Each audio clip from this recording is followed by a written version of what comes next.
নমস্কার, আমি বৈশাখী। শিল্প সাহিত্যবাহী বৈশাখী চ্যানেলের সকল শ্রোতা বন্ধুদের স্বাগত জানাই।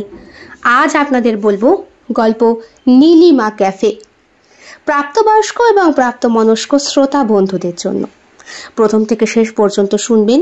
ভালো লাগলে অবশ্যই লাইক করবেন, কমেন্ট করবেন, শেয়ার করবেন এবং আপনাদের প্রিয় চ্যানেল শিল্প সাহিত্যবাহী বৈশাখী সাবস্ক্রাইব করে বেল বাটন প্রেস করে পাশে থাকতে একদম ভুলবেন না। বন্ধুরা, শিল্প সাহিত্যবাহী বৈশাখী এখন চলে এসেছে ইউটিউব মিউজিক পডকাস্টে। ইচ্ছে করলে আপনারা সেখান থেকেও গল্প শুনতে পারেন এবং আপনাদের ব্যক্তিগত মতামত আমার সঙ্গে শেয়ার করতে পারেন। আজ আপনাদের বলবো গল্প নীলিমা ক্যাফে। গল্প পাঠ এবং গল্প লেখায় আমি বৈশাখী বিশ্বাস দেবনাথ। গল্পটি প্রাপ্তবয়স্ক এবং প্রাপ্তমনস্ক শ্রোতা বন্ধুদের জন্য। Excuse me, waiter waiter waiter, আর একটা। সরি স্যার, রাত হয়ে গেছে। এখন এখন আপনাকে আর এখানে মদ দেওয়া যাবে না। কি মদ? আমি মদ বলেছি? এ শোনো, ঠিক করে কথা বলবে। তুমি জানো আমি কে? আমি জানি কি না জানি সেটা বড় কথা নয় স্যার। এখন রাত 12:15 বাজে। আমাদের এখন বন্ধ করতে হবে হোটেল। রামেশ! চিৎকার করে ওঠে রোহিত। বলে, এক্ষুনি তোমার ম্যানেজারকে ডেকে নিয়ে এসো। ম্যানেজারও ছুটতে ছুটতে এই দিকেই আসছিলেন। কোট, প্যান্ট, টাই সেগুলোকে হাত দিয়ে একটু ঠিক করে বললেন, মাফ করবেন স্যার, রাত হয়েছে, এবার বন্ধ করতে হবে। তাছাড়া এটা একটা পাবলিক রেস্টুরেন্ট কাম হোটেল, এখানে প্রচুর ফ্যামিলি ম্যানরা আসে। রাত হয়েছে, এখন বন্ধ করাটা আমাদের নিয়ম। তাছাড়া এমন মদ্যপ অবস্থায় আপনি রয়েছেন যে আপনাকে আর মাল দেওয়াটা বড্ড রিস্কি। Shut up! কত টাকা লাগবে? কত টাকা লাগবে আমি ব্ল্যাঙ্ক চেক লিখে দিচ্ছি, অ্যামাউন্টটা বসিয়ে নেবেন। ওইসব নিয়ে চিন্তা করবেন না। আমি মদ খেতে এসেছি, মদই খাবো। কাকা, ভবেশ কাকা। কে? ও আয়, এদিকে আয়। তুই এত রাতে? কাকা, আজকের পেমেন্ট তুমি দিতে ভুলে গিয়েছিলে। কে? জিজ্ঞেস করে রোহিত। দাঁড়িয়ে ছিল পাশে ওয়েটার ছেলেটি। ভ্রুকুটি করে রোহিতের দিকে তাকিয়ে বলে, সেটা আপনার না জানলেও চলবে স্যার। আপনি কাইন্ডলি এখান থেকে উঠে যান, পেমেন্টটা করে দিন, জায়গাটা পরিষ্কার করবো। ওয়েটার, ক টাকা মাইনে পাও? ক টাকা মাইনে পাও? তোমার মতো 1000টা ওয়েটারকে আমি বুঝতে পারি, বুঝলে? স্যার, আমার টাকাটা? হ্যাঁ, দাঁড়া রে মা, দিচ্ছি। দেখুন স্যার, রাত হয়েছে, এখন আর কাউতালি করবেন না। পুলিশ কেস যাতে না হয় সেই বন্দোবস্ত করেন। দেখুন।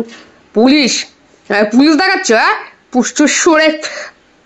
খিস্তি দিয়ে উঠতে গিয়েছিল রোহিত। আচমকা সামনে দাঁড়িয়ে থাকা মেয়েটির দিকে চোখ পড়তেই তার সমস্ত কথা বন্ধ হয়ে গেল। মেয়েটির দিকে অঙ্গুলি নির্দেশ করে তাকে হাতে তুড়ি মেরে কাছে ডাকলো রোহিত। এসো। ভবেশের দিকে তাকায় মেয়েটা। মুখটা কাচুমাচু, পরনে টকটকে গাঢ় লাল রঙের চুড়িদার, সাদা রঙের প্যান্ট আর ওড়না। মাথার চুলগুলো ছাড়া কোমর পর্যন্ত, মাঝখানে ছোট্ট একটা ক্লিপ দেওয়া, কপালে ছোট্ট কালো টিপ। মুখটা পান পাতার মতো। গায়ের রং খুব ফর্সাও না, খুব কালো না। হাতে লাল আর সাদা মেশানো কাঁচের চুড়ি পরা রয়েছে। গলায় কানে কোনো রকম অলংকারের চাকচিক্য নেই। ছিমছাম রোগা চেহারার মেয়েটি ভয়ে ভয়ে রোহিতের দিকে এগিয়ে যায়। বয়স আন্দাজ 16 কি 17 বছর হবে। রোহিতের বয়স তো প্রায় 35-এর কোঠায়।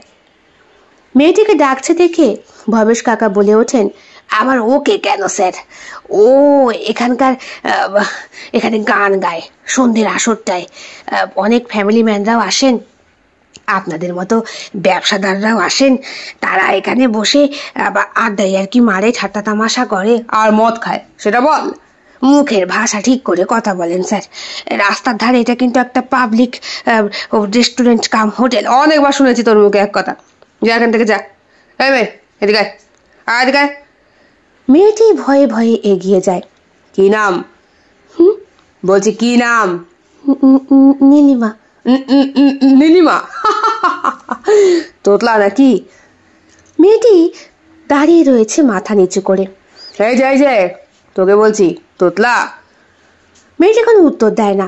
ভবেশ কাকা বলে, মারে, তুই আজকে ঘরে যা, আমি কালকে বৌদির হাতে টাকা দিয়ে আসবো খনি। এই, আমি কথা বলছি না, জানেন না আমি কে? ভবেশ কাকার দিকে মেয়েটি এমন করে তাকিয়ে আছে যেন জানতে চাইছে এই মানুষটি কে, কিন্তু ভবেশ উত্তর দেবে কি তার আগেই ভবেশকে থামিয়ে দিচ্ছে রোহিত। হ্যাঁ চুপ, আমি বলবো। কি করিস? গান গাই। আগে স্যার, ও নিজে লিখে সেই গানে সুর দেয়, আবার কোনো কোনো সময় ওর মা লেখে সেগুলোতেও সুর দেয়। নতুন নতুন গান গায় তো, তাই। সঙ্গীতজ্ঞ আমার মতো? মেয়েটির চোখ দুটো সঙ্গে সঙ্গে জ্বলে ওঠে। চশমার আড়ালে রোহিতের কাঁচা পাকা গোঁফ আর দাড়ি এবং চুলের মাঝখানে চেনা মুখটা অনেকের কাছেই অচেনা। রোহিত ঠাকুর বর্তমানে সঙ্গীতের জগতে এক অনন্য নাম। কলকাতার পুরনো একটি বস্তি বাড়িতে আজ অনেক দিন হলো উঠে এসেছেন। শহর থেকে নাকি পালিয়ে এসেছেন। বোম্বেতে ওনার একটা বিরাট বড় সঙ্গীতের আসর বসেছিল। সেইখানেই ওনার কোন এক ভক্ত একটা উল্টোপাল্টা ভিডিও বানিয়ে সোশ্যাল মিডিয়ায় সেটাকে ভাইরাল করে দেয়। ভিডিওতে স্পষ্ট সেই ভক্ত বলে, স্যার, আমার লেখা সমস্ত গান চুরি করে সুর দিয়ে নিজের নামে চালাচ্ছে, আমার কাছে প্রমাণ আছে। এমন প্রমাণ দেখিয়েছিল সেই ভক্ত যে রোহিত তার বিরুদ্ধে যেতে পারেনি, তাই সুদূর বম্বে থেকে পালিয়ে এসে কলকাতার বস্তি বাড়িতে উঠেছে। এইখানেও কম লোকে কিন্তু ওনাকে চেনে না। তবুও এই বস্তি বাড়িতে রোহিত ঠাকুরের মতো নাম করা একজন ব্যক্তি উঠে আসবে, এইটা ভাবাই যায় না। মেয়েটি বলে ওঠে, আপনি আপনি রোহিত ঠাকুর? আমাকে চিনিস? স্যার, আমি আপনাকে চিনব না, আমি আপনার অনেক বড় ভক্ত স্যার। মেয়েটি এইবার নির্দ্বিধায় আগিয়ে যায়, বলে, ভবেশ কাকা, ইনি রোহিত ঠাকুর, ইনার নাম শোনোনি? পাশে দাঁড়িয়ে থাকা ওয়েটার ছেলেটি মেয়েটির দিকে কেমন একটা দৃষ্টি যেন নিক্ষেপ করে। সেই দৃষ্টির মানে এইটাই, তোমারও তো বাড়াবাড়ি করার কি আছে, ঠাকুর ফুকুর যাই হোক না কেন। ভবেশ কাকা, আমি ওনার সাথে আলাপ করতে পারি? এই মেয়ে, তোর সঙ্গে তো আলাপ করার জন্যই আমি তোকে ডাকছি। গা, একটা সুন্দর গান গেয়ে শোনা দেখি। 70-80 যুগের গান গা, 90-এরও গাইতে পারিস, তবে সেই গানে যেন সুর খেলে। হ্যাঁ। কিছুক্ষণ চুপ করে দাঁড়িয়ে থাকে নীলিমা, বলে, আচ্ছা, আমি আমি আমার মতো করে গাই, আপনি শুনুন, নতুন একটা গানের সুর। না না না, নতুন না, পুরনো। আমার একটা কণ্ঠ চাই, একদম সম্পূর্ণ নতুন কণ্ঠ, যেই কণ্ঠে আমার নিজের লেখা গানের সুর দিয়ে আমি ওই স্কাউন্ড্রেলটাকে দেখাতে চাই যে আমি কিছু করতে পারি, আমার সে ক্ষমতা আছে, আমি পারি, আমি সুর চুরি করি না। স্যার, আমি আপনাকে বিশ্বাস করি, আপনার গানের সুরগুলো অনবদ্য, কত সুন্দর গলা আপনার। সত্যি তুই আমায় বিশ্বাস করিস? হ্যাঁ স্যার, সম্পূর্ণভাবে বিশ্বাস করি। তাছাড়া কে কি বললো না বললো তাতে আপনার কি যায় আসে? যে গুণী, তার গুণ কোনোদিনও ছাই চাপা থাকতে পারে না, ঠিক বেরিয়ে উঠবেই। বাহ, বেশ গুছিয়ে কথা বলতে পারিস তো মেয়ে। গা দেখি, গা, একটা গান গা।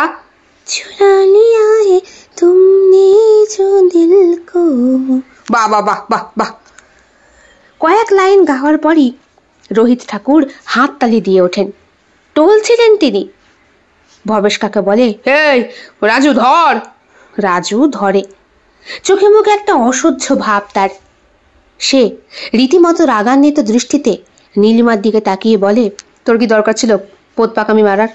কে না কে তার সঙ্গে। এই স্কাউন্ড্রেল, আমাকে আমার হোটেলে পৌঁছে দিয়ে এসো, আমি পেমেন্ট করব তার জন্যে।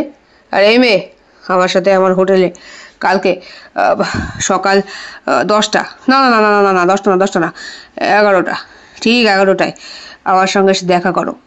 তুমি আমার পরবর্তী সঙ্গীতের সুর দেবে, তোমার গলা নেব আমি। হ্যাঁ, এসো কিন্তু। আনন্দে আত্মহারা হয়ে যায় নীলিমা। রাজু অনেকটা অসহ্য বোধ করেছিল, তবুও নীলিমার মুখের দিকে তাকিয়ে ওই মানুষটিকে ওনার গাড়ি পর্যন্ত এগিয়ে দিয়ে আসে। ভবেশ কাকা বলেন, আবার আসবেন। হ্যাঁ, এই হোটেল রেস্টুরেন্ট আপনাদের মতো বড় বড় মানুষের জন্যই তো। হ্যাঁ, লাইনে এসো চাঁদু। অনেকগুলো টাকার নোট ভবেশ কাকার হাতে ধরিয়ে দিয়ে বলে, 7 দিনের জন্যে যথেষ্ট তো? যথেষ্ট স্যার, যথেষ্ট। কই রে, এদিকে আয়। নীলিমাকে ডাকেন তিনি। হা করে দাঁড়িয়ে আছিস কি, আয়। নীলিমার চক্ষু যেন সরে না ওই 35 বছর বয়সী রোহিত ঠাকুরের দিক থেকে। উচ্চতায় প্রায় 6 ফুটের কাছাকাছি। তবে মানসিক চিন্তাগ্রস্ত হয়ে গিয়েছিল বলে বোধহয় বয়সটা একটু বেশিই লাগছিল।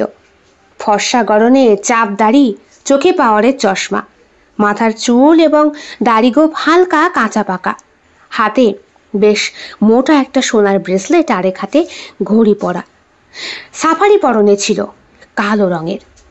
চেহারা বেশ সুন্দর, ভুড়ি টুড়ি কিছু নেই, অথচ মানুষটা হীনমন্যতায় ভুগে ভুগে কেমন যেন রোগগ্রস্ত হয়ে পড়েছেন। কাকা, আমার মায়ের লেখা গানগুলো যদি ওনাকে দিই, উনি সুর করে আমাকে দিয়ে গাওয়াবেন? দেখিস চেষ্টা করে। তবে তোর বাপটা যখন মরল তখন আমার হাত ধরে বলে গিয়েছিল তুই যেন ভালোভাবে বড় হোস। আমি তো তোর বাপকে দেওয়া কথা রাখতে পারলাম না রে মা। মাধ্যমিক অবধি তোর গণ্ডি, এরপরে আর পারলাম না। আমার নিজেরই অত বড় সংসার, আর একটা সংসার কি করে টানি। তারপরে তোর বাবা টাকা কড়ি কিছুই গুছিয়ে রেখে যেতে পারেনি। রাখবে কি করে? ওই পাটের কলে কাজ করে আর পয়সা মাইনে হতো। গত 5 বছর তোর বাপের কোম্পানিটাই তো বন্ধ হয়ে শেষে লাটে উঠল। দিন মজুরি খেটে লোকটা অসুস্থ হয়ে শেষ পর্যন্ত। পকেট থেকে রুমাল বার করে চোখ মুছলেন ভবেশ কাকা। ছোট থেকে এই মানুষটাকে দেখে বড় হয়েছে নীলিমা। নীলিমা বাবা মাকে অনেক স্ট্রাগল করতে দেখেছে। মৃত্যুশয্যায় বাবার মাথার সামনে চুপ করে বসেছিল ছোট্ট নীলিমা। সে দেখেছে ভবেশ কাকার হাত ধরে বাবা যেন কি সব বলল। হয়তো এটাই বলেছিল, আমার পরে আমার মেয়েটাকে আর বউটাকে একটু খাইয়ে পড়িয়ে বাঁচিয়ে রাখিস পারলে। কারণ ভবেশ কাকার সঙ্গে ভালো বন্ধুত্ব ছিল নীলিমার বাবার। চল, তোকে বাড়ি পৌঁছে দিয়ে আসি। না না, আপনার বাড়ি পৌঁছে দিয়ে আসতে হবে না, আমি দিয়ে আসছি। ও মা, রাজু চলেও এলি? লোকটাকে পৌঁছে দিয়েছিলি? পৌঁছানোর কি আছে, ওই তো চৌরাস্তার মোড় অব্দি গেলাম, সেখান থেকে দাঁড়িয়ে তো বস্তিটাকে স্পষ্ট দেখা যায়। ড্রাইভার বললো নিয়ে যেতে পারবে। তাই বলে তোর এটা উচিত হয়নি, এত বাড়ি অবধি। টাকার গন্ধ পেয়েছেন তাই না? এই তো তোর চাটকাট কথা। নীলিমা হাসে। দুজনে মিলে একসঙ্গে রাস্তায় হাঁটছে। রাজু বলে, এইবার তোর মাকে বলে আমাদের বিয়ের বন্দোবস্তটা করে ফেলবো। বিয়ে এখনই? তারপরে আমার 18 হয়নি। পুলিশের কেস খাবি নাকি? কেন, তুই আমায় ভালোবাসিস না? কখন বললাম তোকে আমি ভালোবাসি? রাস্তাটা তখন ফাঁকা। যেই গলির মোড়ের মাথায় ওরা ঢুকেছে সেখানে কতগুলো বুভুক্ষ কুকুর ছাড়া আর কোনো জনপ্রাণী জেগে নেই। রাস্তার মধ্যে দাঁড়িয়েই নীলিমার হাতটা শক্ত করে চেপে ধরে রাজু। নীলিমার থেকে বছর 2-3 বড় হবে। ছাড় ছাড়, লাগছে। লাগুক লাগুক, ছাড় রাজু, আমার চুড়ি ভেঙে যাচ্ছে। কয়েকটা চুড়ি কেটে গিয়ে হাতের চামড়ায় বেশ ক্ষত হয়েছে। কি করলি বলতো? বলবি, রাজু আমার শরীরে দাগ করে দিয়েছে। এরকম করলে কখনো কিন্তু আমি তোকে ভালোবাসবো না। এইবার রাজু নিজেকে আর সামলাতে পারে না। রাস্তার মধ্যেই নীলিমাকে বুকের মাঝখানে জড়িয়ে বলে, সেই ছোট্ট থেকে তোকে ভালোবাসি, বুঝিস না? বুঝি তো, কিন্তু দুটো মানুষ ভালোবেসে গেলেই তো আর সংসার চলবে না। প্রথমে বিয়ে, তারপরে ঘর বাড়ির দরকার, থাকা জায়গার দরকার তো, তারপরে ছেলে পুলে হলে মানুষ করবো কি করে? হ্যাঁ? লজ্জায় লাল হয়ে গিয়েছে নীলিমার গাল দুটো। রাস্তার আলোতে আর চাঁদের জ্যোৎস্নায় একটু একটু সেটা স্পষ্ট হয়েছে। রাজু নীলিমার ঠোঁট দুটো চোখের সামনে হাতের বাহুর মাঝখানে আবদ্ধ করে ওর চোখে চোখ রেখে বলে, তাকা, একটু আমার দিকে তাকা। না, আমার লজ্জা করছে। তুই যখন এভাবে আমাকে ধরিস আমার তখন খুব লজ্জা করে। রাজু ওকে ছেড়ে দিয়ে বলে, যা, লজ্জা যখন করে তাহলে আর আদর করবো না। করতে হবে না, আমি কি তোর আদরের কাঙাল নাকি? জিভ ভেঙিয়ে নীলিমা জোরে জোরে হাঁটতে শুরু করে। পেছন থেকে ভবেশ কাকা ওনার স্কুটি নিয়েই আসছিলেন। বললেন, ও এখনো বাড়ি পৌঁছাসনি? রাজু, রাস্তাঘাটে মেয়ে মানুষের সঙ্গে বেলেল্লাপানা করলে না কোনদিন কেলানি খেয়ে ওই ফর্সা বদন বিগড়ে যাবে। হ্যাঁ, থোবড়া থাকবে না। আয় মা, উঠে আয়। জিভ ভেঙিয়ে নীলিমা উঠে পড়ে ভবেশ কাকার স্কুটিতে। রাজু হেঁটে হেঁটেই বাড়ি ফেরে, হাসে আপন মনে। ওর গোঁফ দাড়ি এখনো পরিপক্ক হয়নি, তবে নীলিমার থেকে উচ্চতায় বেশ খানিকটা লম্বা। রোগা ছিমছাম শরীরের চেহারার ছেলেটা বেশ ভালোবাসে কিন্তু এই মেয়েটাকে। ছোট্ট থেকে দেখছে ওকে বড় হতে, তাই মনে মনে নীলিমাকে নিয়েই ঘর বাঁধার স্বপ্ন দেখেছে সে। পরের দিন সকাল সকাল ঘুম থেকে ওঠে নীলিমা। মা রুটি আর তরকারি রান্না করেছে, পরের বাড়িতে কাজ করতে যাবে। বলে গেলেন, শোন, আজকে যাচ্ছিস তো? দেখ মা, গলায় ব্যথা বলছিলি দুদিন আগে, ওষুধপত্র কিছুই তো খাওয়াতে পারলাম না। রাজু বাসক তুলসীটা দিয়েছিল, খেয়েছিলি? খেয়েছি মা, আজকে একটা বিশেষ জায়গায় যাব। কোথায় যাবি আবার? জানো মা, একটা গানের ডিরেক্টরের সঙ্গে দেখা হয়েছে। উনি সুরকার, উনি সঙ্গীত তৈরি করেন। ও মামা, ডায়েরিতে তোমার যে গানগুলো লেখা ওগুলো ওনাকে দেখাবো। মা ঘরে ছুটে আসেন, ডায়েরি বুকে আঁকড়ে ধরে বলেন, খবরদার, এগুলো তোর বাবাকে উদ্দেশ্য করে লেখা শেষ অবলম্বন আমার বেঁচে থাকার। এগুলোতে সুর দিস না মা, এগুলো এরকমই রাখতে দে। তাছাড়া আমি একটা অভাগী, আমার লেখা গানের সুর কেন দিতে যাবে অত বড় মানুষ? মা, যদি দেয় তাহলে প্রচুর টাকা পাওয়া যাবে। না, তোর বাবার ভালোবাসা বিক্রি করে আমি টাকা রোজগার করতে চাই না রে মা। নীলিমা মায়ের পছন্দ করে দেওয়া সাদা রঙের চুড়িদারটা পরে আজকে বেরোয়। আজ হোটেলে এসে সকাল সকাল যাবে।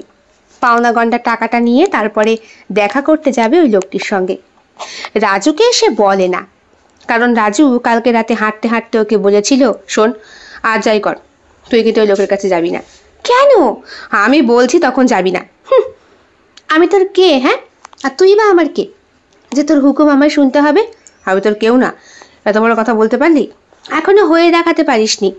যেদিন এরকম একটা বড় হোটেল কাম রেস্টুরেন্ট বানাতে পারবি সেই দিন আসবি আমার কাছে, তার আগে নয়। পারলি এত বড় কথা বলতে? পারলাম।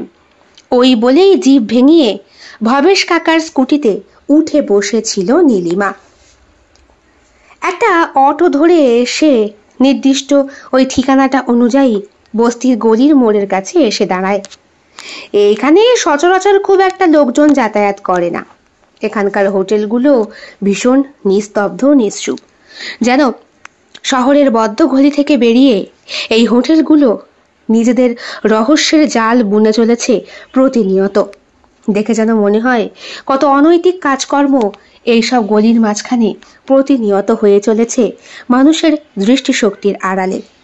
এক্সকিউজ মি, নীলিমা পৌঁছে যায়। সেখানে দাঁড়িয়ে থাকা এক রিসেপশনিস্ট বেটা ছেলেকে জিজ্ঞেস করে নীলিমা, এখানে সুরকার রোহিত ঠাকুর উঠে এসেছেন। আমি আপনার সঙ্গে বুঝি স্যারের কথা হয়েছে? স্যার আপনার কথা আমাকে গতকাল রাতেই বলে রেখেছে, আর বলে রেখেছে আপনাকে আমার ঘরের চাবি দিয়ে দিতে। এই নিন, 103 নম্বর রুম, চলে যান। থ্যাংক ইউ, নীলিমা বলে এগিয়ে যায়। চাবি নিয়ে সে সিঁড়ি দিয়ে ওপরে উঠতে থাকে। খুব একটা লোকজন কিন্তু এই হোটেলটায় থাকে না, তবে হোটেলটা বেশ পরিষ্কার পরিচ্ছন্ন। 103 নম্বর রুমের সামনে দাঁড়িয়ে কলিং বেল চিপতেই ভেতর থেকে সেই পুরুষালী কণ্ঠস্বরটা ভেসে আসে, চলে এসো। আসবো স্যার? আরে এসো এসো, তোমার জন্যই অপেক্ষা করছি, বসো। নীলিমা ঘরে ঢোকে, দেখে সাদা রঙের পাজামা পাঞ্জাবি পরে মানুষটাকে আজকে বেশ ভালো লাগছে। গতকাল রাতের মতো ওই মানসিক চাপটা ওনার চোখে মুখে এখন ফুটে নেই। বয়সটা একটু কম কমই লাগছে। লজ্জা লাগে নীলিমার, কারণ সে নিজেও পরে রয়েছে একটা সাদা রঙের চুড়িদার, আর ইনিও সাদা রঙের পাজামা পাঞ্জাবি। আরে কোইন্সিডেন্টলি আমাদের পোশাকটাকে আজকে মিলে গেছে। হ্যাঁ স্যার। তা গান গাও। কিন্তু স্যার, আপনি যে বললেন আমাকে দিয়ে আপনার নতুন সুরে। আরে হ্যাঁ, সে তো করবো, তা গানটা না গাইলে এখন কি করে সুর ধরতে পারবে? কিন্তু স্যার, কি গান গাইব? উনি রাগ প্রধান গানের সুর বললেন, বিলাবল ঠাট, জানো? হ্যাঁ জানি। গাও দেখি। নি সা গা মা পা মা পা গা গা, ধা ধা পা, ধা ধা পা গা মা পা মা গা রে সা, সা নি রে সা গা রে রে সা, ধা নি সা মা পা ধা নি সা, গা মা পা মা গা মা গা, গা মা পা মা গা রে সা, নি সা গা মা পা মা পা। হবে, তোমায় দিয়ে হবে, তুমি পারবে। কিন্তু তোমাকে যে আমার সঙ্গে বোম্বেতে চলে যেতে হবে। সেইখানেই তো রয়েছে আমার মিউজিকের লোকগুলো। তাদের মাধ্যমে যদি তুমি তাল না দিতে পারো তাহলে তো সুর সম্পর্কে তুমি ওয়াকিবহাল হবে না। পারবে আমার সঙ্গে যেতে? আমি পারবো স্যার।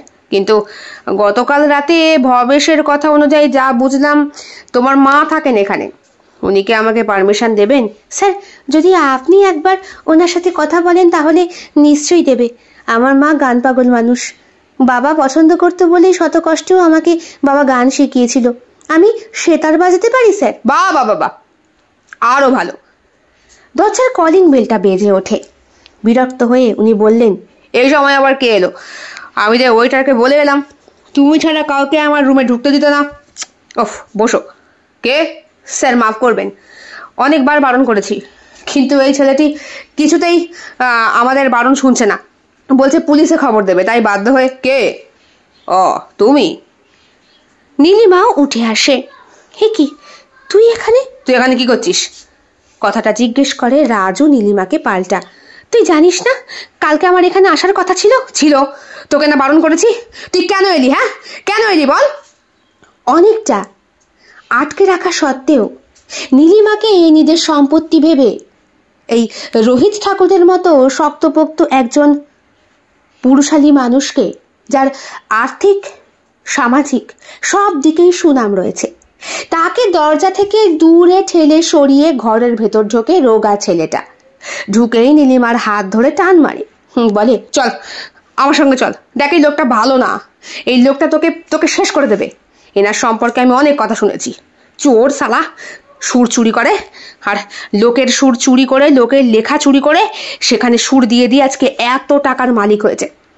যেই ছেলেটা ওকে ফাঁসিয়েছে সে কি এমনি এমনি ফাঁসিয়েছে? হ্যাঁ, সবকিছু কি আর কম্পিউটারে হয় রে?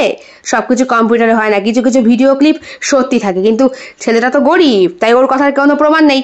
নীলিমা ঠাস করে একটি চড় মারে রাজুর গালে, বলে, কি যোগ্যতা আছে তোর? তুই আমার হাত ধরেছিস কোন সাহসে? হ্যাঁ, চাল নেই, চুলো নেই, রাত্রেবেলা থাকার ঘর নেই। তোর বাপটা মদ খেয়ে সুইসাইড করেছে। তোর মাটা তোকে ন্যাংটো অবস্থায় ছেড়ে দিয়ে পরবেটার সঙ্গে পালিয়ে গেছে। আমার বাড়িতে ভাড়া থাকতে দিয়েছিল তোকে বাবা, দয়া করে। খেটে করে খাস। কত টাকা রোজগার করতে পেরেছিস এই বয়সে এসে? হ্যাঁ, তুই এসেছিস আমাকে সামাল দিতে। আমি এখন এমন, কিন্তু এক সময় আমার প্রচুর টাকা পয়সা হবে, আমার নাম গাম হবে, আমার বাড়ি ঘর হবে। তখন তুই আমার সঙ্গে সামঞ্জস্যতা বজায় রাখতে পারবি? বেরিয়ে যা, ছাড় আমার হাত। যতদিন না নিজের যোগ্যতা হচ্ছে, যতদিন না ওই রকম বড় একটা হোটেল তৈরি করতে পারছিস, ততদিন আমার মুখের সামনে আসবি না। রাজু বুঝতে পারে না নীলিমা যে এমন করবে। নীলিমার হাতে চড় খেয়ে রাজু মাথা নিচু করেই দাঁড়িয়েছিল। ঘর থেকে বেরিয়ে যাওয়ার আগে বলে, কিন্তু যখন তোর নামে হোটেলটা করব তখন তুই আসবি তো? কথা দিচ্ছি, যেইখানে থাকি আমি তোর কাছে ছুটে আসব। রাজু চলে যাওয়ার পরে রোহিত জিজ্ঞেস করলেন, তোমায় বোধহয় বড্ড বেশি ভালোবাসে। স্যার, ভালোবাসা দিয়ে সবকিছু ক্রয় করা যায় না, অর্থ লাগে। আপনি আমায় বোম্বে নিয়ে যাবেন না? সেখানেই চলুন। আমার মায়ের পারমিশন নেওয়ার দরকার নেই, মাকে আমি চিঠি লিখে দেব। নীলিমা সত্যিই তাই করেছিল। সে বুঝতে পেরেছিল রাজুর কাছ থেকে এই মুহূর্তে যদি সে ছুটতে পালিয়ে না যায় তাহলে দুটো মানুষ না, তিনটে মানুষের জীবন শেষ হয়ে যাবে। রাজুর, নীলিমার মায়ের এবং নীলিমার নিজের। রাজুকে বড় হতে দিতে হবে। ভালোবাসার সব থেকে বড় মূল্যই হলো ত্যাগ করা। রাজুকে এই মুহূর্তে ত্যাগের পরিমাণ না দেখালে, ত্যাগের হিসাব না শেখালে সে বড় হতে পারবে না। সুদূর বিদেশ নিজের কাছে নীলিমার, যে কিনা ঘর ছাড়া এক দণ্ড বাড়ির বাইরে পা রাখেনি। ভবেশ কাকার সঙ্গে দেখা করে একটা চিঠি দিয়ে বলল, কাকা, এতদিন পর্যন্ত গান গেয়ে তোমার কাছে যা রোজগার করেছি তার কিছু অংশ নিয়েছি আর কিছু অংশ তোমার কাছে সঞ্চিত রেখেছি। টাকাগুলো মাকে দিয়ে দিও। আর মা অসুস্থ হলে কাকা তুমি আমার মাথায় হাত রেখে কথা দাও, আমার মাকে তুমি দেখবে। ভবেশ কাকা চোখের জল মুছে বললেন, আর কত ভার আমায় দিবি রে মা, এক তোর বাপের ভারী রাখতে পারছি না। আমি কথা দিচ্ছি, নুন হোক ফ্যান হোক যাই হোক খাইয়ে বৌদিকে বাঁচিয়ে রাখবো তোর জন্য, তোকে দেখার জন্য। তুই আমায় কথা দে মা, যেমন পরিস্থিতি হোক না কেন তুই কিন্তু বেঁচে থাকবি। নীলিমাও চোখের জল ফেলে, কারণ সে জানে বিদেশে গেলে জীবনটা অনিশ্চিত।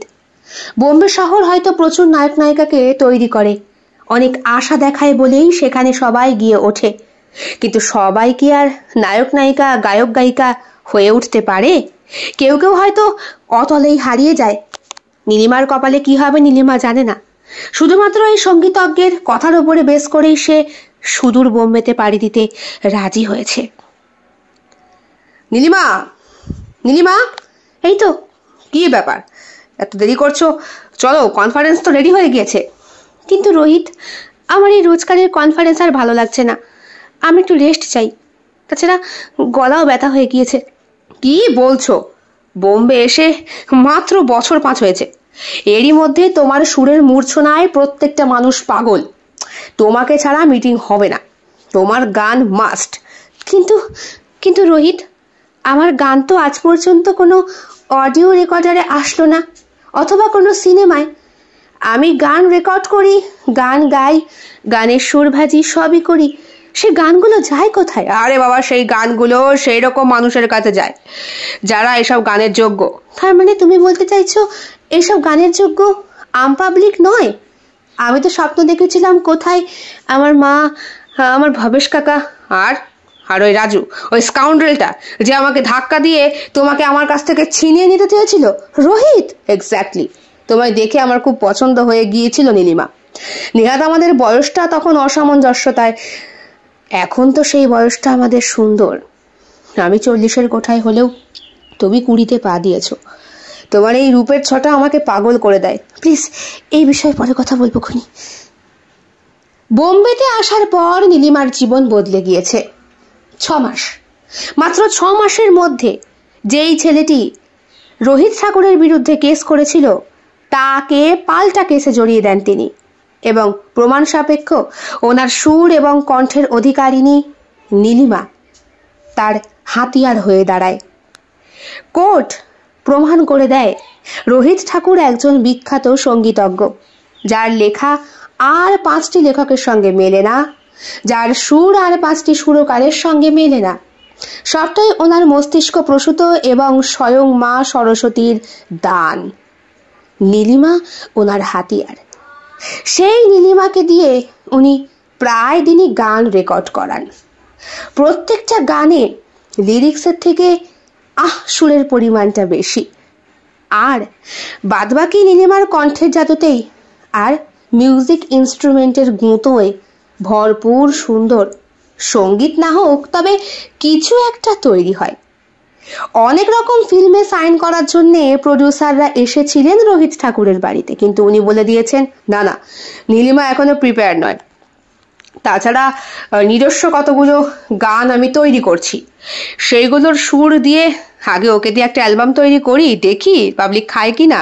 কিন্তু স্যার, নীলিমা দেবীকে তো পাবলিক অলরেডি খেয়ে বসে আছে। হোয়াট? না মানে ওনার সুর কণ্ঠেতে তো মা সরস্বতী বাস করে। অসম্ভব সুন্দর গান, কোথা থেকে তুলে নিয়ে এসেছিলেন সেইটাই তো। জহুরি জোহর চেনে বুঝলে, আর শুয়োর চেনে কচু, বাংলা একটা প্রবাদ আছে না, বলে হাসাহাসি করছিলেন রোহিত ঠাকুর। তখনই 3 তলা থেকে নেমে আসে নীলিমা। পরনে তার কালো রঙের শাড়ি, স্লিভলেস ব্লাউজ, মাথার চুলগুলো এখন কাঁধ পর্যন্ত এসেছে, তবে ছাড়া। কপালে সেই ছোট্ট কালো টিপ, কাঁচের চুড়ির বদলে হাতে উঠেছে এখন হীরের ব্রেসলেট। এই তো আইয়ে আইয়ে, बैठिए। কেমন আছেন? अभी बढ़िया है। आपने यहाँ पर साइन कर दीजिए, हमारा फिल्म के लिए आप गाना गाएंगे। আরে আমি তো বলছি নীলিমা এখনো প্রস্তুত নয়। কিন্তু রোহিত, আমি তো শাট আপ, তোমায় তো আমি তৈরি করেছি না, তুমি সম্পূর্ণ আমার আমার আমার, বুঝলে? তাই তুমি অন্য কিচ্ছু করবে না, করার আগে আমার পারমিশন নেবে। নীলিমা এখন রিয়েলাইজ করতে পারছে রোহিত এখনো পর্যন্ত নীলিমাকে বাইরের কোনো প্ল্যাটফর্মে গান করতে দেয়নি। বিভিন্ন রকম মঞ্চ থেকে ওর কাছে আসে অর্ডার, সকলেই চায় নীলিমা সেগুলোকে উদ্বোধন করুক, কিন্তু এই রোহিত কিছুতেই যেতে দেয় না। বিশেষ করে গান শোনানোর পর উপস্থিত ব্যক্তিবর্গ যখন বলেন, রোহিত তোমার থেকে অনেক বেটার গায়, এই কথাটাই যেন রোহিতের মাথায় রাগটা ফুটে ওঠে, রগগুলো জেগে ওঠে। লক্ষ্য করেছিল নীলিমা আজ হোটেলের এই রুমে কনফারেন্সের ঠিক আগে রোহিত নীলিমার দিকে পাগল প্রেমিকের মতো তাকিয়ে থাকে। নীলিমা ভুলে যায় সব কিছু, বয়সের অসামঞ্জস্যতাটাও ভুলে যায়। সে রোহিতের গালে হাত ঠেকিয়ে বলে, ডার্লিং, তুমি আমার থেকে বয়সে কত বড়, অথচ তুমি আমাকে বোম্বাইতে তুলে এনে আধুনিকতা শিখিয়েছ। আমি তোমাকে এখন নাম ধরে ডাকি।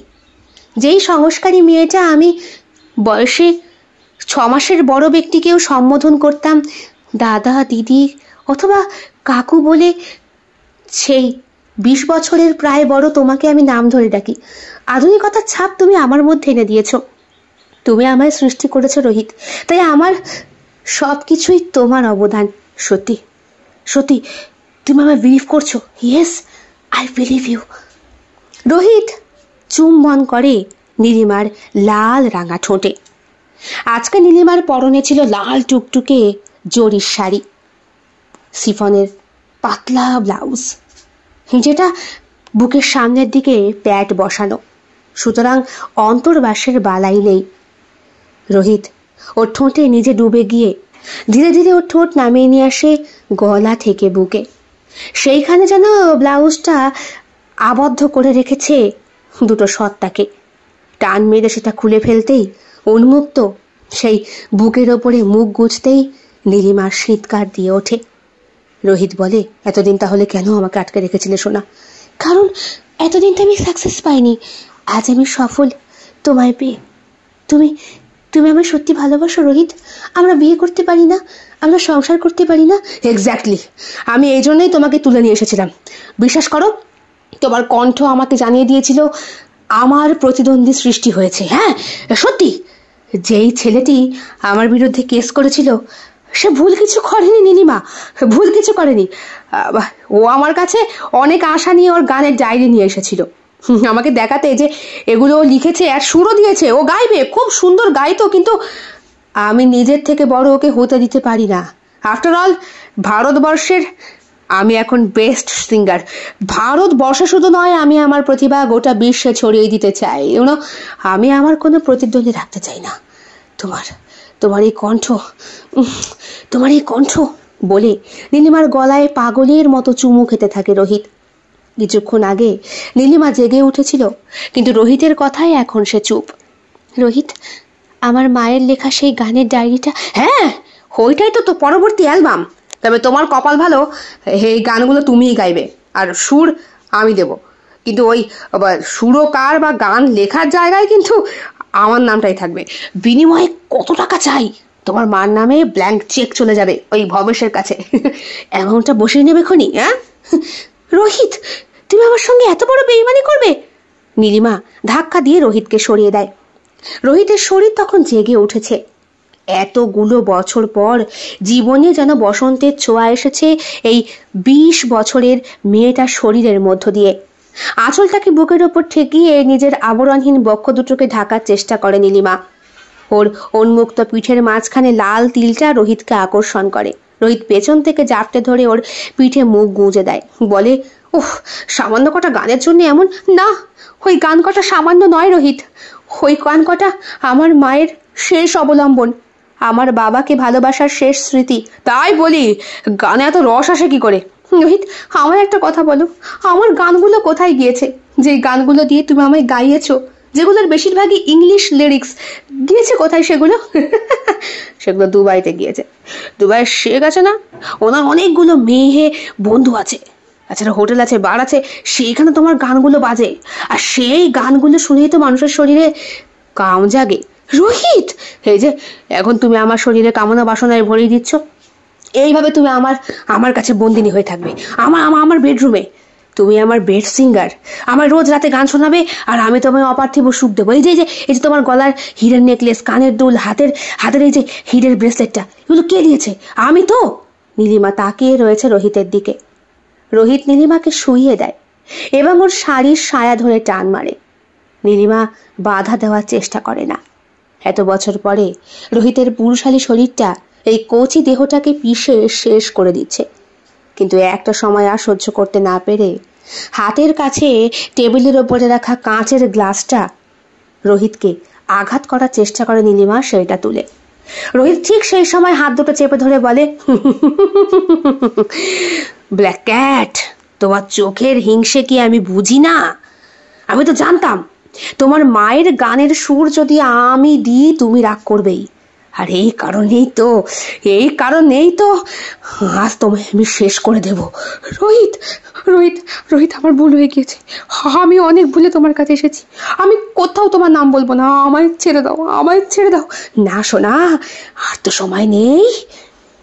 হাতের গ্লাসটা মেঝের ওপরে আছাড় মেরে ভেঙে সামান্য কাঁচের একটু টুকরো নিয়ে নীলিমার মুখে হাত চেপে ধরে শেষ সঙ্গমরত অবস্থাতেই ওর গলার নলিটায় একটা হ্যাঁচকা টান দিয়ে দেয় রোহিত। কয়েক সেকেন্ড নীলিমা দাপাদাপি করে দেহটা নিথর হয়ে যায় চিরদিনের জন্য। বাহ, শেষ পর্যন্ত তুই পারলি। হ্যাঁ পারলাম, সবটাই আপনাদের আশীর্বাদ।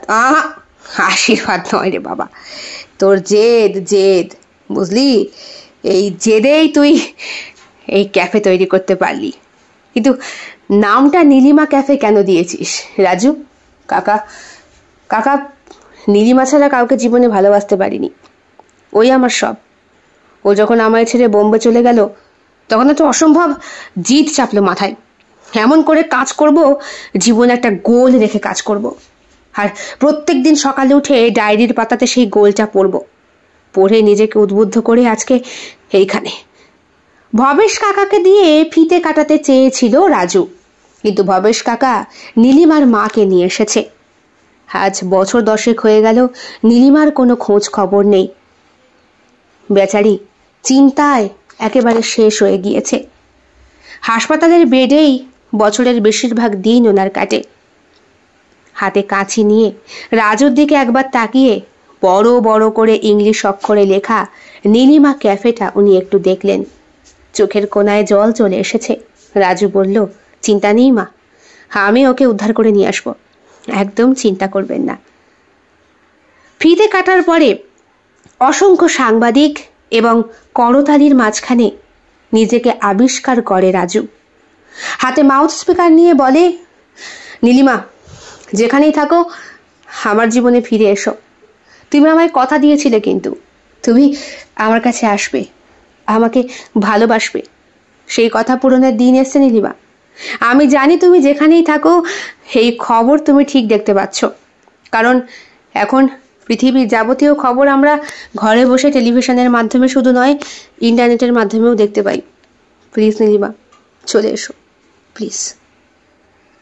রাতের গভীরতা আর শহরের কোলাহল যখন মিলেমিশে এক আশ্চর্য মাধুর্যের সৃষ্টি করে, তখনই নির্জন ক্যাফেতে মায়াবী সন্ধ্যায় একটা সময় যেন এসে থমকে দাঁড়ায়। এক্সকিউজ মি, ডাক পড়ে।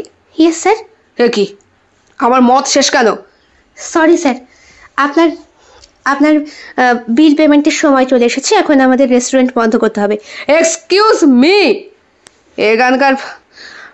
এখানকার মালিককে খবর দাও। হ্যাঁ স্যার বলুন, আমাকে মদ দেওয়া হচ্ছে না কেন? এই কে আছিস, আমাকে মদ দিয়ে যা। হোটেলের মালিক চুপ করে দাঁড়িয়ে রয়েছে রোহিত ঠাকুরের মাথার কাছে। আপনি এইখানে? হ্যাঁ এইখানে। কেন, আপনার কোনো প্রবলেম আছে? না, প্রবলেম নেই, তবে অনেক বছর পর আপনাকে দেখলাম তো একই জায়গায়। হ্যাঁ হ্যাঁ হ্যাঁ, শহরের সব কটা বদমাস, সব কটা, যাকেই শালা নিজের মতো করে বড় করার চেষ্টা করি সেই শালা আমার পেছনে এসে ছুরি মারে, আমার নামে কেস করে দিল। হোটেলের মালিক বলে কিনা আমি সুন্দরী মেয়েকে খুন করে তার বডিকে টুকরো টুকরো করে বস্তায় বন্দি করে বোম্বাইয়ের বুভুক্ষ কুত্তাগুলোকে খাইয়েছি। আর মুন্ডুটা নাকি সমুদ্রে ছুঁড়ে ফেলে দিয়েছি। রাজু চুপ করে তাকিয়ে থাকে খানিকক্ষণ রোহিতের দিকে, তারপরে বলে, সরি স্যার, এখন বন্ধ করার সময়, আপনি আসুন। এই কটা রেস্টুরেন্ট আছে তোমার এই শহরে? অনেকগুলো, যেখানেই যান না কেন সবকটাই বন্ধ হয়ে গিয়েছে। শেষ পর্যন্ত রোহিত উঠে আসে। এখন রোহিতের বয়স প্রায় 50-এর কোঠায়, অথচ পরনে সে একই রকমের, তবে আজকে পরে আছে ডার্ক নেভি ব্লু কালারের সাফারি। কাঁচা পাকা দাড়ি পরিমাণে আরো বেশি। রাজুর বুকের ভেতরটা খচ করে ওঠে।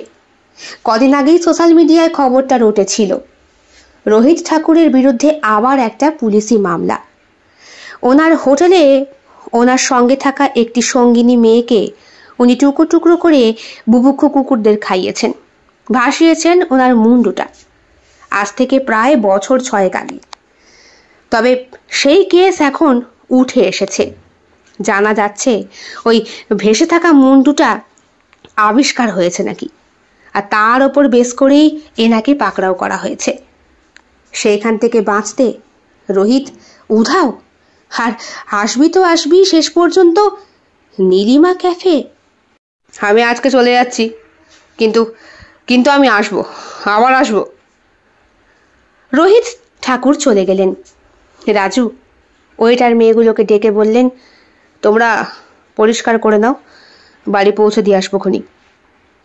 ওয়েটার কাজ করা সুন্দরী মেয়ে শ্রীতমা, বয়স 17 কি 18 বছর হবে। সে রাজুকে মনে মনে খুব পছন্দ করে।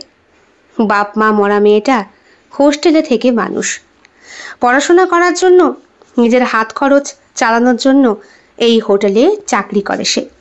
ইচ্ছে আছে পড়াশোনা কমপ্লিট করে বড়সড় কোনো কোম্পানিতে ঢোকার।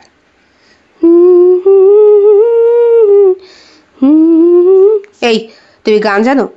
কেন স্যার? না মানে জানো কি? হ্যাঁ, শিখেছি ছোটবেলায়, সেতারও বাজাতে পারি। বাহ, তোমার নামটা জানো কি? শ্রীতমা, তবে আমার বাবা আমাকে মায়া বলে ডাকে। চলবে, তুমি আমার হয়ে একটা কাজ করতে পারবে? কি স্যার? পরের দিনই রোহিত ঠাকুর আবার আসে, আর আসে সেই রাত 11টার পর। লোকটা মনে হয় এখন হোটেলের বাইরে দিনের আলো থাকতে বেরোনো একদম পছন্দ করে না, ভয় পায় যদি কিছু হয়। হোটেলের ক্যাফের একটা কোণার দিকে বসে সঙ্গীতের মূর্ছনায় নিজেকে ভাসিয়ে দিচ্ছিল শ্রীতমা। পরনে তার লাল টুকটুকে চুড়িদার, সাদা ওড়না, সাদা প্যান্ট। রোহিতের তখন 5 নম্বর গ্লাস চলছে, সুতরাং নেশা বেশ খানিকটা চড়েছে ঊর্ধ্বে। এই এই এই এই মেয়ে, শোনো দিকে। আমাকে ডাকছেন? হ্যাঁ, বসে তো আছি একমাত্র তুই আর আমি রে, তোকে ছাড়া কাকে ডাকবো? শোন। উঠে আসে শ্রীতমা। ইয়েস স্যার, বলুন। কি নাম? মায়া। বাহ, দারুণ গাস কিন্তু, অপূর্ব গানের গলা। আমি শুধু গাই না স্যার, লিখি। এই তো দেখুন। লেখাগুলো পড়ার মতো অবস্থায় বোধহয় রোহিত ছিল না। ঠিক আছে, তুই আমার সঙ্গে আমার হোটেলে দেখা কর, আমি আমি তোর এই সুরগুলো ঠিক ঠিক দেখবি সুন্দর করে দেবো। কিন্তু স্যার আপনার পরিচয়টা? আরে ছাতা, তুই আমার পরিচয় জানিস না? আমি রোহিত ঠাকুর, রোহিত ঠাকুর। ও, শুনেছিলাম বোধহয় কোন ছোটবেলায়। ঠিক আছে, আসবো। রোহিতের সঙ্গে এমন করে আলাপটা শ্রীতমার খুব একটা যেন পছন্দ হলো না রোহিত ঠাকুরের। যদিও গত 10 বছরে প্রচুর সুন্দর সুন্দর গায়ক গায়িকা উঠে এসেছে প্রচুর সুরকারও। তাদের মাঝখানে 50 বছর বয়স এই রোহিত ঠাকুর নিজেকে ঠিক দাঁড় করিয়ে রাখতে পারছেন না। হোটেলে দেখা করে সেই দিন শ্রীতমা। রোহিত সাদা পাঞ্জাবি পরে বসে। শ্রীতমাও সাদাই পরে গিয়েছিল। বাহ, দেখে তো মনে হলো তুমি অনেক কিছুই লিখেছো। আচ্ছা, আমি কি জানতে পারি এগুলো কে লিখেছে? এগুলো সবই আমার মাথা থেকেই আসে, সেগুলো লিখি। বাহ। আচ্ছা, একটা কথা বলতে পারি? হুম। আমি গল্পও লিখি। তুমি আমার গল্পের নায়ক হবে। আমি? হ্যাঁ, আমার গল্পের নায়ক একটু প্রবীণ ব্যক্তি। তোমার লেখা পড়ে মনে হচ্ছে যেন তুমি অনেক কিছু হারিয়েছো, জিজ্ঞেস করে রোহিত। ও বাই দ্য ওয়ে, যদিও আমার কাজটা কিন্তু সঙ্গীতের, তবুও তোমার গল্পগুলোও বেশ সুন্দর। চট করে রোহিতের মাথায় খেলে যায়। এইবার মনে হয় নিজের কাজের ক্যাটাগরিতে কিছু একটা বদল আনতে হবে। গান নয়, এবার ভালো একজন চিত্রনাট্য প্রডিউসার হতে হবে, যার লেখা গল্পে সিনেমা তৈরি হবে। এই মেয়েটার গল্পটা ভীষণ সুন্দর। একজন মানুষকে বিশ্বাস করে সারা জীবনের জন্য নিজেকে হারিয়ে ফেলা। আচ্ছা, আমি যদি একটা প্রেমের গান তোমাকে গেয়ে শোনাই, তোমার ভালো লাগবে? হ্যাঁ, গাও না, শুনছি। बाहर बन के आऊं कहीं तुम्हारी दुनिया में, गुजर न जाए ये दिन कहीं सी तमन्ना में, तुम मेरे हो आज फिर इतना वादा करके जाना चुरा लिया। Stop it. কেন, আমি কি ভুল গাইলাম? না, তোমার সুরে কোনো ভুল নেই, কিন্তু আই হেট দিস সং। কেন? পছন্দ করি না এই গান। আমি একদম পছন্দ করি না। ধীরে ধীরে রোহিত আর শ্রীতমার মধ্যে একটা বন্ধুত্বপূর্ণ সম্পর্ক তৈরি হতে থাকে। ওদের মধ্যে একটা অদেখা নিঃশব্দ সুর বাজতে থাকে। রোহিত, আমি আর পারছি না। আমাদের এই মিথ্যে সম্পর্ককে আমি আর বেশি দিন ধরে রাখতে পারছি না। কেন? কারণ আমি তোমায় ভালোবেসে ফেলেছি। বিশ্বাস করো, আমি সত্যি তোমায় ভালোবেসে ফেলেছি। গভীর রাতে ক্যাফের বাইরে নির্জন স্থানে একে অপরের প্রতি অনুভূতি পোষণ করে ওরা। তুমি আমাকে আমার পুরনো প্রেমিকার কথা মনে করিয়ে দিচ্ছ। ভালোবাসাটা তাকে সম্পূর্ণভাবে আমি প্রকাশ করাতে পারিনি, কিন্তু তোমার স্পর্শ যে আমার ভেতরে নতুনের ছোঁয়া জাগিয়ে তুলছে রোহিত। আমি যে আর পারছি না। শ্রীতমা নয়, মায়া। মায়া, তোমার স্পর্শে আমি সম্পূর্ণ। তোমার ভালোবাসা আমার জীবনে এক অনন্য অধ্যায় লিখতে শুরু করেছে। বিশ্বাস করো। রাতের নিস্তব্ধতায় সমস্ত নৈশব্দের সুরকে পেরিয়ে অপার্থিব অন্য এক সুরের মূর্ছনায় মায়া ভাসিয়ে নিয়ে চলেছে রোহিতকে। সেদিন যখন হোটেলে দেখা করেছিল, সেই দিনই শ্রীতমা বলেছিল, আমার ডাক নাম মায়া, ভালো নাম শ্রীতমা। যারা আমাকে বেশি ভালোবাসে তারা আমাকে মায়া বলেই ডাকে। রোহিত কোনো সময় মায়া বলে ফেলতো, আবার কোনো সময় শ্রীতমা। আজকে মায়া বলে তার হাত দুটোকে নিজের হাতের মাঝখানে শক্ত করে চেপে তার চোখে চোখ রেখে বলে, সারা জীবনের জন্য মায়া বলে ডাকতে পারি? হ্যাঁ, সেই অধিকার তো আমি দিচ্ছি তোমাকে। দুটো মানুষ কখন যে মিলেমিশে যাবে সেটা স্বয়ং প্রকৃতিও বোধহয় অবগত থাকে না। রোহিত আর মায়া যখন একে অপরের ভীষণ কাছে, তখন বিস্ময়ে রোহিত হাত দুটো সরিয়ে নেয়। তার সামনে দাঁড়িয়ে থাকা মানুষটির পেছনে আরো একটি মানুষ দাঁড়িয়ে, তবে সে মানুষ নয়, সে অশরীরী। তুমি কে? ওখানে কি হয়েছে? মায়া, তোমার পেছনে কে? আমার পেছনে কেউ নয় রোহিত, তুমি বয়স্ক হয়েছ তো, ভুল দেখছো। না, আমি ভুল দেখছি না। কিন্তু রোহিত, চারিদিকে তো জ্যোৎস্নার আলো। মিশে যাওয়ার জন্যে প্রকৃতি আমাদেরকে তৈরি করেছে। এই অপার্থিব দেহ ভাণ্ডার নিয়ে আমি তোমার কাছে নৈবেদ্য সাজিয়ে বসে রয়েছি। দেবতা কি আমার দেহের নৈবেদ্য গ্রহণ করবে না? এক ধাক্কায় রোহিত সরিয়ে দেয় মায়াকে, বলে, কে তুমি? কি চাও তুমি? প্রতিশোধ। কার উপর? তোমার উপর। তুমি আমার জীবনের প্রেম ছিলে, তুমি আমার জীবনের অনুপ্রেরণা ছিলে, কিন্তু আমি সেই প্রেমের পূর্ণতা পাইনি রোহিত, আর তোমার কাছে ফিরে এসেছি সেই প্রেমের পূর্ণতার প্রতিশোধ তুলতে। কে কে তুমি? কে? রোহিত ঠাকুরকে একা একা ক্যাফেতে বসে এমন চিৎকার করতে দেখে বেশ কয়েকজন ছুটে আসে। তারা ভিডিও করে বাইরে দাঁড়িয়ে। এখন তো সবকিছু ভিডিও রেকর্ডারেই আগে হয়। নীলিমা ক্যাফেতে কখন যে মায়ার হাত ধরে হাঁটতে হাঁটতে নিজের অলৌকিক জগতের থেকে লৌকিক জগতে নেমে আসা রোহিত ঠাকুর নেশাগ্রস্ত মানুষের মতো মায়ার দেহের সুধায় এবং তার সুরের মূর্ছনায় ভুলে গিয়ে ক্যাফেরই একটি বারান্দায় এসে দাঁড়িয়েছিল, সেটা বুঝতে পারেনি সে। সন্ধে গড়াতে না গড়াতেই মানুষের ভিড়ে ক্যাফে ভরে যায়। গত 3 দিন হয়েছে নীলিমা ক্যাফে বন্ধ, কারণ হার্ট অ্যাটাকে মারা গিয়েছে বিখ্যাত সঙ্গীতজ্ঞ রোহিত ঠাকুর। পুলিশ এসে জায়গাটা সিল করে দিয়ে গেছে। ওনার বডি পোস্টমর্টমের জন্য পাঠানো হয়েছে। খবর দেওয়া হয়েছে বোম্বাইতে, যদিও জ্ঞাতি গোষ্ঠী আত্মীয় স্বজন কেউই বেঁচে নেই। একটি মেয়েকে সঙ্গে করে নিয়ে এসেছিলেন উনি কলকাতা থেকে 10 বছর আগে। ওই মেয়েটিও ওনাকে ছেড়ে চলে যায়, তাই মেয়েটিরও কোনো অস্তিত্ব খুঁজে পাওয়া যায়নি। যদিও মেয়েটির মায়ের ডায়েরি পুলিশ উদ্ধার করেছে এবং ওখানকার পুলিশের সহায়তায় কলকাতা পুলিশ নীলিমার সমস্ত জিনিসকে শহরে ফিরিয়ে নিয়ে এসেছে। সেই ডায়েরি হাতে পেয়ে ঝরঝরিয়ে কেঁদে উঠল নীলিমার মা। কেন কেন মা, কেন আমার লেখা সুরের সুর দিতে গিয়ে আমার কাছ থেকে চলে গেলি? রাজু পেছন থেকে ওনার ঘাড়ে হাত রেখে বলে, না, ও কোথাও যায়নি। ও মৃত হতে পারে, কিন্তু ওর আত্মা এখনো আমার কাছেই আছে। এগুলো এগুলো তুমি কি বলছো বাবা? ঠিকই বলছি মা। আমি নীলিমার খোঁজ করতেই গিয়েছিলাম বোম্বেতে।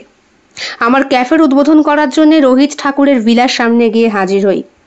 ওনার বয়স্ক দারোয়ানের মাধ্যমে আমি যা জানতে পারি তা হলো এই, নীলিমা বেঁচে নেই আজ বহু বছর। এক ঝড় বৃষ্টির রাতেই নীলিমার দেহটাকে টুকরো টুকরো করে উনি নাকি শহরের বুভুক্ষ কুকুরদের খাইয়ে দিয়েছিলেন। তারপরে ওর কাটা মুন্ডুটা, সেইটা উদ্ধার করেছিলেন বস্তির এলাকার মানুষেরা। সেই মুন্ডু পুলিশের কাছে পোস্টমর্টম হয়ে নীলিমার মুখের সঙ্গে মিলে গিয়ে ওনার বিরুদ্ধে কেস রিওপেন করা হয়। দারোয়ানের কাছ থেকে জানতে পেরে যখন বিষণ্ণ মনে গাড়ি করে ফিরছি, তখন আচমকা তাকিয়ে দেখি আমার পাশে নীলিমা বসে। আমাকে ছুঁয়ে এসে বলেছিল আমি যাতে এই সত্যি কথাটা প্রতিশোধ না তোলা পর্যন্ত আপনার কাছে না স্বীকার করি। কিন্তু কিন্তু আমার মেয়ে আমায় দেখা দেবে না বাবা? দেবে, নিশ্চয়ই দেবে। আসুন আসুন আমার সঙ্গে। ক্যাফের সেই নির্জন কক্ষে নিয়ে যায় রোহিত। নীলিমার মা নীলিমাকে দুহাত উঁচু করে ডাকতে শুরু করে। অনুভব করে ওনার কোলের কাছে কেউ একটা এসে দাঁড়িয়েছে। তার শরীরে মাংসপিণ্ড না থাকুক, তবুও একটা অনুভূতি আছে। কেন কেন এমন করলি মা? আমি করতে চাইনি মা, বিশ্বাস করো। আমি তোমার কাছে ফিরে আসতে চেয়েছিলাম, কিন্তু এই লোকটা আমাকে ফিরে আসতে দিল না। আমি কেন মা? আমার মতো কত প্রাণ যে বোম্বাইতে বড় হতে এসে নিঃশব্দে চলে যাচ্ছে, কত মায়ের যে বুক খালি হচ্ছে, তার তুমি হিসেব রাখতে পারবে না মা? মা, কতগুলো সিডি ক্যাসেট রাখা আছে রোহিত ঠাকুরের ঘরে, ওই আলমারির একদম ভেতরের লকারে। ওগুলো নিয়ে তুমি শুনো। শেষ রেকর্ডারের গান ওগুলো গিয়েছিলাম। কথা হয়েছিল দুর্গা পুজোর সময় কলকাতায় সেগুলো প্রকাশ করা হবে, কিন্তু তোমার গানের সুর রোহিত ঠাকুরের নামে হবে মানতে পারিনি বলেই আমাকে চলে যেতে হয়েছিল মা। রাজু দাঁড়িয়ে চোখের জল মুছছে। নীলিমা তার অবয়বহীন অশরীরী দেহটাকে নিয়ে এগিয়ে এসে রাজুর গালে হালকা বাতাসের ছোঁয়ার মতো ঠেকে বলে, অনেক বড় হয়েছিস কিন্তু কিন্তু এই জীবনে আমাকে আর পেলি না। তবে যে এখন তোর জন্য দাঁড়িয়ে রয়েছে তাকে ভালোবাস। দেখ রাজু, ভালোবাসা জীবনের সব থেকে বড় ত্যাগ। আমি না হয় তোদের মাঝখানে মেয়ে হয়ে জন্ম নেব, যে অভাবের মধ্যে বড় হয়েছি সেই অভাবটা না হয় তুই বাবা হয়ে আমাকে বুঝতে না দিলি। কারণ মেয়েরা তো স্বামীর মধ্যেও তার বাবার সত্তাকে চায় রে। রাজু হাউ হাউ করে কেঁদে ওঠে। শ্রীতমা দাঁড়িয়েছিল বেশ খানিকটা দূরে। আজ সবুজ রঙের চুড়িদারে শ্রীতমাকে মায়াময়ী লাগছে। নীলিমা বলে, শোন, তুই যাকে ভালোবাসিস সেইটা ইম্পর্টেন্ট নয় রে, তোকে যে ভালোবাসে সেটা গুরুত্বপূর্ণ। যা, ছুটে যা। আমি কথা দিচ্ছি আমি ঠিক আসবো। আমাকে আসতে দিবি তাড়াতাড়ি, কিন্তু দেরি করবি না। কারণ আমার আত্মা মুক্তি পেয়েছে, সে এখন একটা শরীর চায় নতুন করে বাঁচার জন্যে। আর ওই ক্যাফেটা কিন্তু আমারই, বড় হয়ে আমি ওটারই কিন্তু মালকিন হব। রাজু ছুটে যায় শ্রীতমার কাছে। শ্রীতমাও তখন রাজুকে দেখে কাঁদছে, কারণ সেই দিন রাতে রাজু শ্রীতমাকে বলেছিল, নীলিমা ক্যাফে নামটা কেন জানো? কেন স্যার? নীলিমা আমার গার্লফ্রেন্ড ছিল। কথাটা বলে সম্পূর্ণ ঘটনাটা যখন রাজু জানায় শ্রীতমাকে, সে তখন বলে, স্যার, আমি আপ্রাণ চেষ্টা করব আপনার ভালোবাসার যাতে সঠিক বিচার হয়। ওই রোহিত ঠাকুরকে জেলের ঘানি আমি টানিয়ে ছাড়ব। না না, জেলের ঘানি নয় শ্রীতমা, ওকে সমূলে বিচ্ছেদ করতে হবে। ওর মতো লোকের বেঁচে থাকার কোনো মূল্য নেই। Thank you Sritama. ছুটে এসে হাত দুটো ধরে বলে রাজু, ঠিক আছে স্যার, ইটস ওকে। বলছি স্যার, আগামীকাল থেকে কি আমি আবার হোটেলে জয়েন করতে পারি? জয়েন করতে পারো, তবে হোটেলে নয়। কেন স্যার? আমাকে বুঝি কাজ থেকে বাদ দিয়ে দিলেন? আপনি তো জানেন আমার কেউ নেই। আমি এখানে কাজ করে নিজের পেট চালাই স্যার। আমার অনেক বড় টার্গেট, আমি চাকরি করব, আমি অনেক বড় মানুষ হব। আমি আচমকা হ্যাঁচকা টান দিয়ে ওর কোমরটাকে জড়িয়ে ধরে রাজু। নিজের পুরুষালী বুকের মাঝে শক্ত করে আঁকড়ে ধরে বলে, ভালোবাসো আমাকে? চোখে চোখ রাখতে পারে না শ্রীতমা। বলে, আমি যে একজনকে কথা দিয়েছি 1 বছরের মধ্যে তাকে কোলে নেব। কাকে? নীলিমাকে। কেমন লেগেছে আজকের নিবেদন? কমেন্ট বক্সে কমেন্ট করতে একদম ভুলবেন না। ভালো লাগলে অবশ্যই লাইক করবেন, শেয়ার করবেন এবং আপনাদের প্রিয় চ্যানেল শিল্প সাহিত্য বাই বৈশাখী সাবস্ক্রাইব করে বেল বাটন প্রেস করে পাশে থাকবেন বন্ধুরা। দেখা হবে আগামীকাল অন্য আরও একটি ভিন্ন স্বাদের গল্পের সঙ্গে। সকলে খুব ভালো থাকবেন, সুস্থ থাকবেন, পরিবারকে নিয়ে ঈশ্বরের কাছে এটাই কামনা করি। শুভরাত্রি।